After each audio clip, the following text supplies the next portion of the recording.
Halo Ngominers, apa kabar? Kembali berjumpa di Ngomin. Nah, ini aku nyoba setup agak beda aja karena terus terang selama ini aku ngerasa agak terganggu dengan mikrofon yang di sini. Nah, sekarang mikrofonnya aku taruh di atas, nggak kelihatan di sini, jadi ya lebih bersih kan ininya. Cuman aku minta tolong nanti kawan-kawan komentar ya, apakah terasa ada perbedaan kualitas suaranya dengan biasanya? Karena ya kalau secara teknis sih ini kan karena lebih jauh jaraknya dari mulut dengan mic-nya itu dia ada perubahan kualitas suara, tapi aku udah berusaha kompensasi di mixernya dengan tambahin bass lah, inilah itulah. Tapi kalau kalian misalnya terasa banget, wah jelek beli bagusan kayak sebelumnya, tolong di komen ya. Tapi kalau misalnya wah sama aja beli, nggak terasa ada bedanya atau bedanya dikit banget, ya aku akan lanjutkan seperti ini sehingga tanganku bebas bisa begini-begini. Karena sebenarnya di sini ada mikrofon kan, susah itu. Terus aku kalau ngetik juga kehalang kayak gitu kan. Belum lagi kalau ada suara hembusan nafas itu masuk ke mic juga gitu. Oke. Alright, itu mohon bantuannya di komen ya gimana. Nah, sebelumnya kawan-kawan pasti tahu kita akan bahas ada dua topik, soal drawing Liga Champion kemarin dan yang kedua soal ini nih, pertandingan lawan Atalanta. Nanti tentu saja kita akan live reaction lah seperti biasa. Alright, yang pertama sebelum itu ini dulu. Nah, Palacios tenang guys, Palacios sudah akan diumumkan kemungkinan hari ini. Jadi karena perbedaan waktu ya mungkin nanti malam baru ada beritanya. Dramanya bukan di pihak kita gitu loh. Kawan-kawan mungkin tahu ya, dia kepemilikannya dibagi dua antara Talleres sama Independiente. So mereka yang gini ya biasalah berebut roti. Tapi sekarang udah kelar, tinggal tanda tangan aja. Alright, berikutnya oke, kita langsung bahas soal Liga Champion. Nah, tadi ada yang komentar, Bang tolong dong jelasin soal format Liga Champion yang baru nih. Sebenarnya aku sudah bikin sekitar musim lalu ya, beberapa bulan yang lalu, mungkin 4 bulan atau 5 bulan lalu aku udah bikin apa bedanya. Nah, tapi ternyata banyak yang mungkin belum nonton, apa kelewatan, apa gimana. Nanti aku akan bikin ininya penjelasan lagi, tapi di ngom lah, karena aku akan bahas juga tim-tim besar itu ketemu siapa aja. Kalau di sini tentu saja aku akan bahas Inter. Langsung saja kita bahas Inter. Alright, nah Inter Milan, ada tim-tim besar yang harus dihadapi oleh Inter Milan, yaitu City, Arsenal, dan Leverkusen. Ini aku baca di sini ada ya. Lawan City kita away, kemudian lawan The Gunners kita akan mainnya di kandang. Sebenarnya ini kok kurang asik ini, terlalu. Nah, gini dikit. Nah, oke, biar agak lega lah ya. Kemudian kita juga akan lawan Red Star Belgrade dan ada juga AS Monaco. Nah, aku sudah siapkan ininya, apa namanya? Tabelnya. Terima kasih buat kawan-kawan di grup yang ngasih ininya, mana itu ya. Jadi kalau di tabel itu sudah lengkap. Nah, ini dia guys. Jeng jeng. Ini kita akan menghadapi Leipzig di kandang, kemudian Manchester City di away, kemudian Arsenal di kandang lagi, Leverkusen tandang lagi, kemudian aku udah tahu bacanya kayak gimana, Cervena Zvezda kandang, kemudian Young Boys tandang, Monaco kandang, dan Sparta Praha. Itu musuh-musuh kita. Nah, aku akan jelaskan sedikit saja ya. Kalau dibandingkan yang lama itu kan semua peserta itu dibagi menjadi ini kan, grup-grup, di mana satu grup itu isinya 4. Nah, sekarang itu perubahannya, pertama pesertanya itu 36, kalau sebelumnya itu 32. Ini sedikit aja ya. Kemudian peserta itu dibagi menjadi 4 pot. Jadi pot 1, 2, 3, 4 kayak gitulah ya.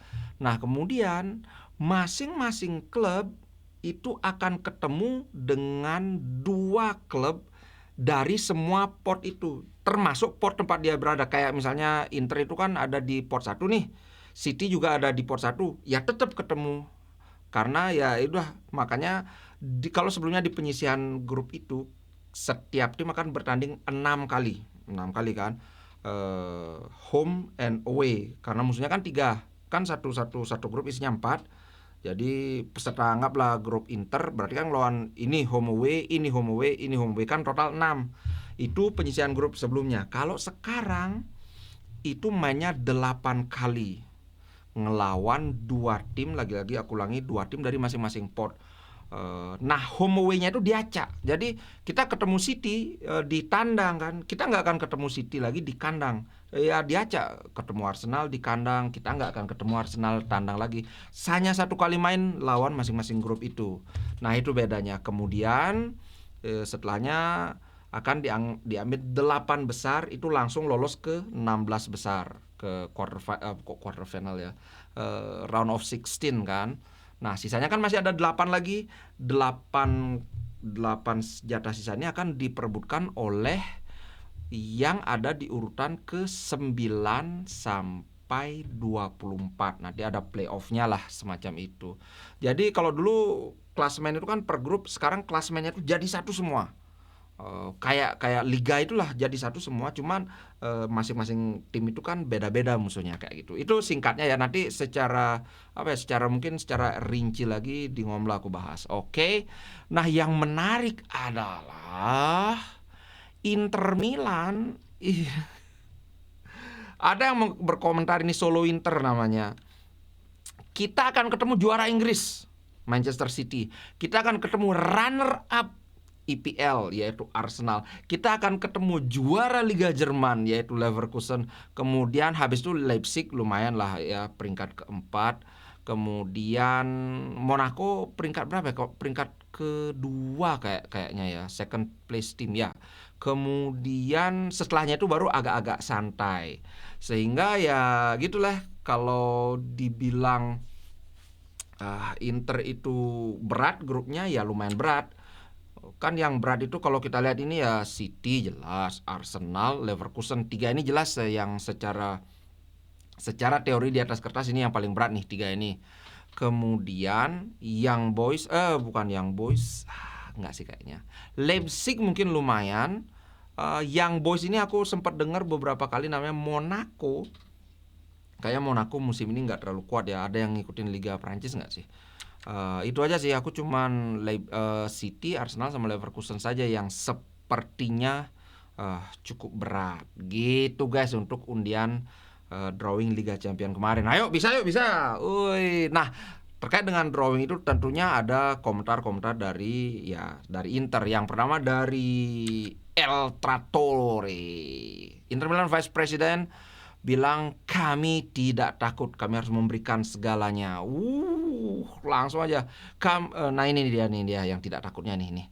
Kami tidak takut, tapi curious itu, penasaran kayak gitu dengan format baru ini. Inter akan menghadapi beberapa tim besar. Nah, kenapa dia bilang penasaran itu kayak nyenggol dikit ya. Karena gini, kita ini kan sekarang ada di pot 1 kan, kawan-kawan pasti sudah tahu bahwa pot 1 isinya yang unggulan-unggulan itu kan. Nah, kalau dulu pada saat pengundian itu akan diusahakan bahwa masing-masing grup itu unggulan itu disandingkan dengan yang non unggulan, sehingga kalau kita dulu itu ya diuntungkan, kita tim unggulan maka akan satu grup dengan tim yang non unggulan. Kalau sekarang ya tetap aja kita diunggulkan, City diunggulkan, tapi kita ketemu City kan gitu. Nah, ini yang kalau dari panitia Liga Champions bilang ini akan lebih adil buat tim-tim kecil, karena kalau dulu di fase grup itu pasti tim kecil akan ketemu tim besar. Kalau sekarang mereka masih ada kemungkinan untuk ketemu sesama tim kecil, sehingga peluang mereka untuk lolos dari babak grup itu ya lebih besar dibandingkan sebelumnya. Begitu guys. Nah, kemudian lanjut, kami ingin melanjutkan jalur positif dan menjadi kompetitif di Liga Champions. Kondisinya ada di sana, maksudnya dari segi Internya cukup skuadnya gitu. Ini sekarang semua tergantung pada kami sendiri. Kamu bisa menginginkan untuk mencapai hal-hal yang besar jika kamu bekerja dengan kerendahan hati seperti yang kami lakukan saat ini. Grup ini telah berkembang, kemenangan telah membantu kami dan kami siap untuk Liga Champions yang baru ini gitu. Kami ingin menjadi protagonis, menjadi tokoh utama. Nah, kemudian dia juga mengomentari soal Thuram. Thuram juga membuktikan bahwa di minggu ini bahwa dia telah berkembang. Dia melakukan sangat baik atau performanya sangat oke di musim lalu, dan dia menikmati atau menjalani start yang solid, start yang kuat di musim yang baru ini. Saya harap dia bisa performanya itu berkelanjutan. Kami sangat mengandalkan kontribusi dia gitu. Nah, sama seperti Marotta, aku nanti akan bawakan juga cuplikan wawancara Marotta. Tidak ada kompromi antara Serie A dan Liga Champions. Maksudnya kamu pilih mana yang akan jadi prioritas? Tidak ada prioritas. Dia bilang, kami tidak pernah bersembunyi. Kami siap menghadapi kedua kompetisi tersebut, bahkan jika kami mengalami kesulitan. Tapi kami bisa menghadapi dua kompetisi ini dengan sebagai protagonis, sesuai dengan prestis dari seragam yang kami kenakan gitu. Intinya kayak ditanya dia, kalau mana ya nih yang lebih jadi prioritas, apakah Serie A atau Liga Champion? Nggak semuanya prioritas ya. Ini sih lebih ke ini sebenarnya ya, jawaban aman. Karena kalau bilang wah kami prioritas Serie A, kan seolah-olah menghina Liga Champion. Kalau bilang kami prioritaskan Liga Champion, seolah-olah wah Serie A itu nggak penting kan gitu jadinya.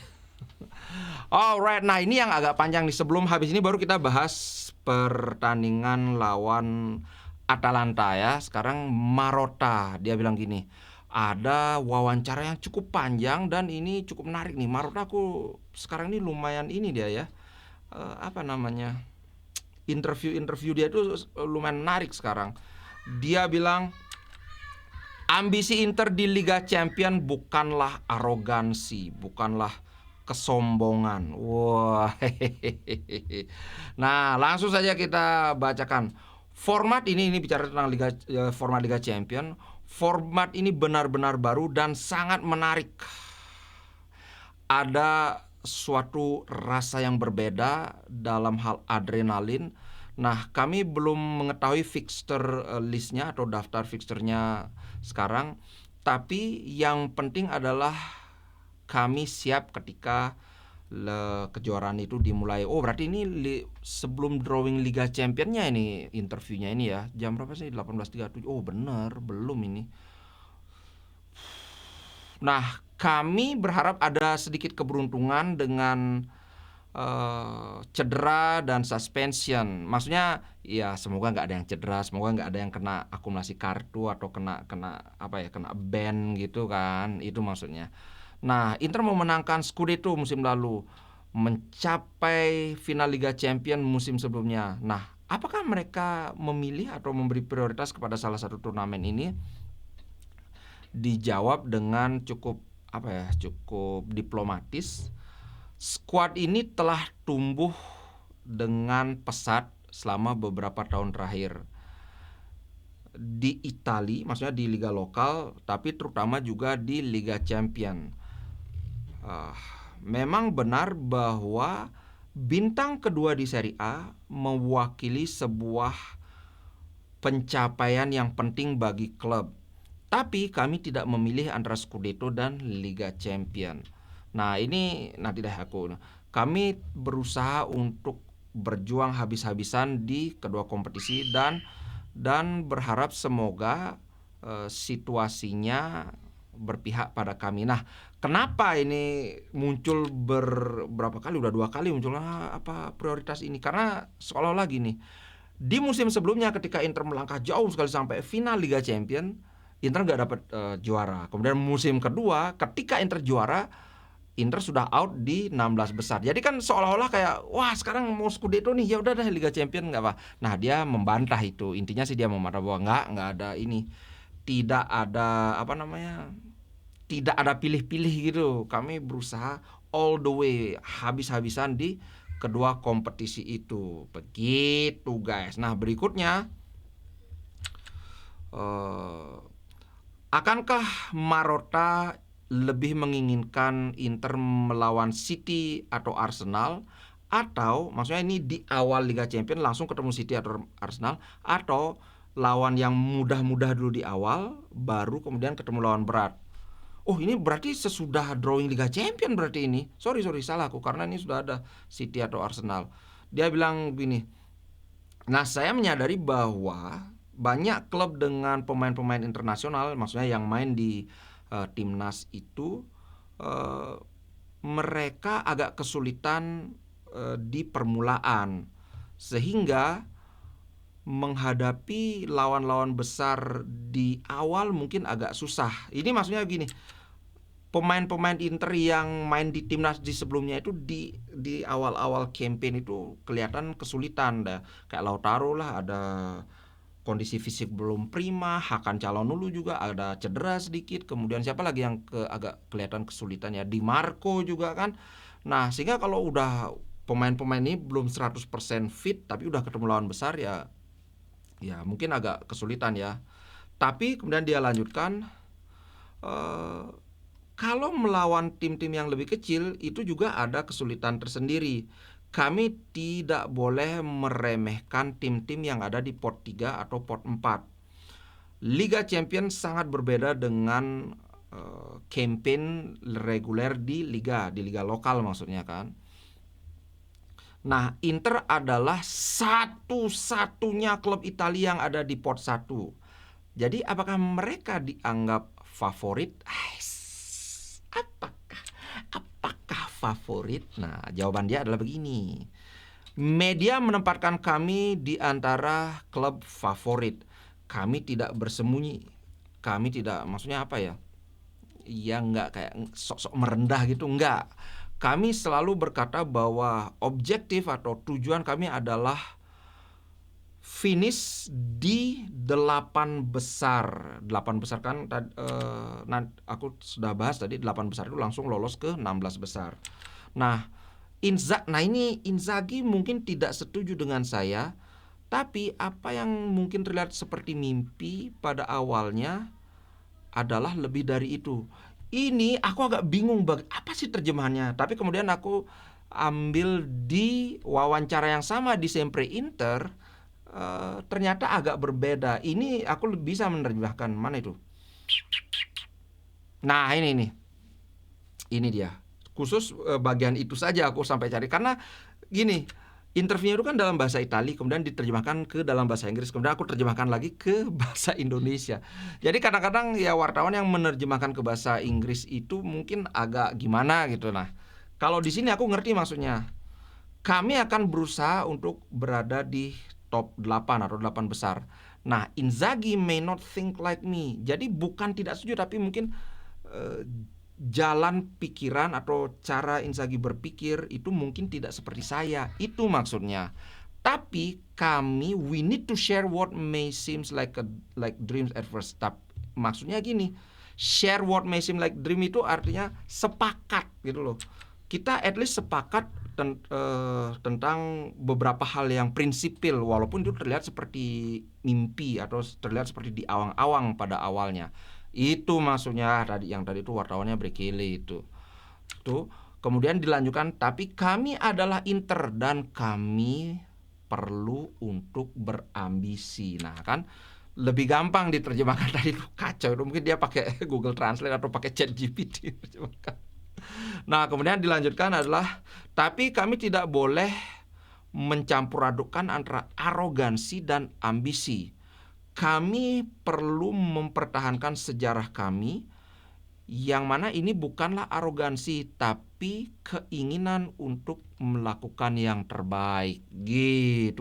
Mantap kata-katanya, ini sudah kayak orator politis ini.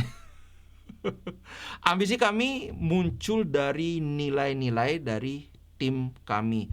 Kami memiliki kualitas yang hebat dan sejarah yang mengharuskan kami untuk selalu melakukan yang terbaik. Kalau kami tidak sukses, itu berarti yang lain lebih baik dari kami. Nah, apa maksudnya gini? Maksudnya dia itu maunya kalau kita gagal itu jangan karena kita tidak perform, jangan karena kita yang mainnya jelek, tapi itu karena memang musuhnya lebih bagus. Contoh yang paling nyata itu adalah ketika Inter kalah lawan City di final.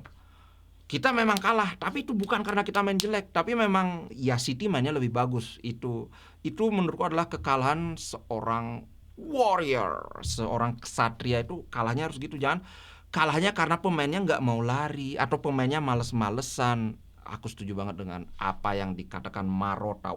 Lumayan panjang jadinya karena bahas Liga Champion ini. Nah, tadi sudah bahas Liga Champion, sekarang kita beralih ke pertandingan Inter lawan Atalanta. Mungkin nanti aku inikan ya, kasih pembagian biar kalau kawan-kawan mau baca yang itu, nonton yang bagian preview pertandingan bisa langsung loncat gitu. Alright, nah 3 bintang atau pemain kunci Atalanta kemungkinan akan melewatkan pertandingan lawan Inter Milan. Siapakah itu? Gianluca Scamacca ini kan dari udah lama cederanya. Kemudian dan ini cederanya parah loh. Kemudian Scalvini malah udah dari musim lalu ini kalau nggak salah ingat ya. Kemudian ada Sead Kolisan, Michel Bakker, Ibrahim Solema. Nah, kemudian ada juga Ademola Lookman yang baru saja kembali berlatih. Gitu. Sebelumnya pemain Nigeria ini adalah kandidat serius untuk bergabung dengan PSG, sehingga dia tidak ikut berlatih. Kasihan banget. Tapi sekarang masih belum kelar ininya, transfernya dia ke PSG itu. Aduh, sudah berharap. Nah, kapan itu ada yang berkomentar, gimana sih tim medisnya Inter Milan kok cedera-cedera melulu pemainnya? Menurutku begini, kita melihat yang jelek-jelek tentang Inter itu karena kita terfokus mengamati Inter Milan aja. Padahal soal cedera, tim-tim lain itu bahkan cederanya lebih parah. Nah, ini kebetulan kita lawan Atalanta. Aku akan perlihatkan ya. Mana itu? Di skuad Inter yang cedera itu hanya 2, De Vrij dan Buchanan. Karena Lautaro udah ini sudah sembuh. Sedangkan di Atalanta, Scalvini, Scamacca, Kolasinac, Toloi, Bakker, Zaniolo. 6 pemain cedera. Sedangkan Inter itu cuma 2 pemain. Dan dibandingkan Atalanta, pemain-pemain Inter itu lebih banyak yang bertarung di ini. Di di timnas. So, ini makanya aku akan berkomentar apa adanya. Sama kayak lawan Genoa, ada yang bilang, wah dibelain aja. Karena memang pendapatku begitu. Kita lawan Genoa itu main bagus, tapi ya sial aja kita jadi seri. Bahkan lawan Lecce sebenarnya masih lebih bagus performa kita ketika lawan Genoa. Tapi lawan Lecce kita menang 2-0. Nah, inilah yang aku bilang dalam sepak bola, belum tentu yang mainnya bagus itu pasti menang gitu loh guys. Sementara itu kabar tentang Lautaro Martinez semakin positif. Masih sama seperti yang aku bilang kemarin, ini sekarang tinggal Inzaghi aja, dia mau jadi starter tapi kemudian di pertengahan diganti, atau ya udah Thuram dan Taremi main tapi kemudian di pertengahan Lautaro masuk. Karena seperti yang dikomentari oleh Inzaghi, dia sangat puas melihat performa Taremi, dan aku juga sangat puas sih. Dia udah asis, cuma belum ngegol aja. Bayangkan lawan Genoa dia berandil dalam golnya si Thuram, dia kasih bola ke Fratesi asis ke Thuram. Nah, kemarin itu dari sepak pojok ya, dari aku lupa, pokoknya dia sundul ke arah Darmian, kemudian Darmian sundul gol. So, Taremi masa depan cerah, semoga nggak cedera ya. Kalau dalam ini ya, Atalanta ini kan sebenarnya salah satu tim yang sangat kuat di Serie A, tapi kebetulan rekornya lawan Inter itu jelek. Aku lihat ini, mana itu ya? Nah, 5 pertemuan terakhir Inter selalu menang. Bahkan pertemuan terakhir musim lalu itu Atalanta, aku ingat banget, lagi sangar-sangarnya di Serie A. Tahu-tahu dihajar 4-0. 4-0, Pak. Tapi sebelumnya ya seru, 1-2, kemudian 3-2 Inter menang, kemudian 1-0, 3-2. Jadi sebelum-sebelumnya itu selalu selisih 1 saja. Sedangkan, nah itu anomali sih yang pertandingan terakhir musim lalu lawan Atalanta. Kok bisa 4-0? Padahal Atalanta lagi ngegas banget. Yang menarik berikutnya adalah, nah, statistik, tenang. 12 laga terakhir, tadi kan aku sebut cuma 5 laga terakhir, tapi ternyata dalam 12 laga terakhir Inter tidak pernah kalah lawan Atalanta. Menang 7 kali, seri 5 kali, kalah 0. Kemudian dalam 5 laga terakhir sudah aku bahas barusan, menang. Inter selalu mencetak minimal 3 gol dalam 3 dari 5 laga. Apa sih 3 gol dalam 3 dari 5 laga? Ini agak maksain sih, 3 dari 5 laga terakhir. Kalau 5 laga terakhir ya 5 laga terakhir aja itu. Selalu mencetak 3 gol ini dia tadi kan. Ini 4-0, kemudian 3-2, kemudian 3-2. Dan jadi kan ada 3 pertandingan yang Inter nyetak 3 gol kan, biar kelihatan aja. Ini agak-agak memaksa sih. Kemudian cuma 1 kali clean sheet dalam 3 laga terakhir lawan Atalanta, itu yang 4-0 itu. Cuma 1 kali kalah dalam 34 laga terakhir di Serie A. Oh, ini salah satunya kekalahan itu lawan Sassuolo ini. 34 laga terakhir loh nggak pernah kalah, cuma kecuali Sassuolo. Memang Sassuolo ini duri dalam daging. Kemudian dalam 16 laga kandang terakhir tidak pernah kalah. Menang 12, seri cuma 4 kali. Wow, berarti Inter dulu kan ingat 2 musim lalu apa gitu yang Inter wah sangat berbahaya di tandang. Malah di kandang yang seri sama kalah kan sebelumnya lawan Sassuolo. Walaupun akhirnya main tandang lawan Sassuolo kalah lagi. Alright, tidak ada hasil seri dalam 9 laga terakhir lawan Atalanta di Serie A. Berarti harus ada yang menang, harus ada yang kalah. Semoga Inter menang bukan kalah, karena Juventus itu perfect score loh. Kemudian Atalanta selalu mencetak gol dalam 8 laga tandang terakhir di Serie A. Wih, Atalanta kalau dari lini serang sih memang Atalanta ini bagus ya. Aku tidak pernah melihat mereka bermasalah dalam serangan. Cuman kadang-kadang, terutama saat laga terakhir itu yang 4-0 kita menang, transisi mereka menyerang ke bertahan itu sering agak kocar-kacir, itu aja sih. Tapi sebelumnya, maksudnya selain dari itu, serangan Atalanta harus diwaspadai. Begitu. Sebelum aku akhiri, kita mau lihat ini dulu Serie A table. Saat ini Juventus ada di ini ya, di puncak. Inter akan bertanding itu jam 2.45. Ingat ini Wita ya, kalau kawan-kawan di WIB ya 1.45.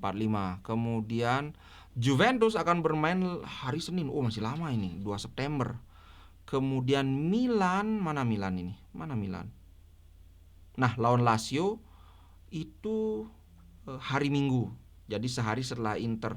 Sehingga kalau Inter bisa menang ya bisa memberikan pressure lah kepada kepada tim-tim lain gitu guys. Oke, itu dulu untuk konten kali ini. Semoga bisa dinikmati buat kawan-kawan Interisti. Semoga betah nongkrong di channel ini, dan terima kasih banget untuk supportnya. Ada yang sebagai member, ada yang belanja di toko Ngomin. Yang ini nih, ininya apa namanya, barang-barang yang aku jual di sana kerjasama dengan Cipta Loka. Kemudian ada yang jadi member, ada yang nyawer juga. Thank you banget bro.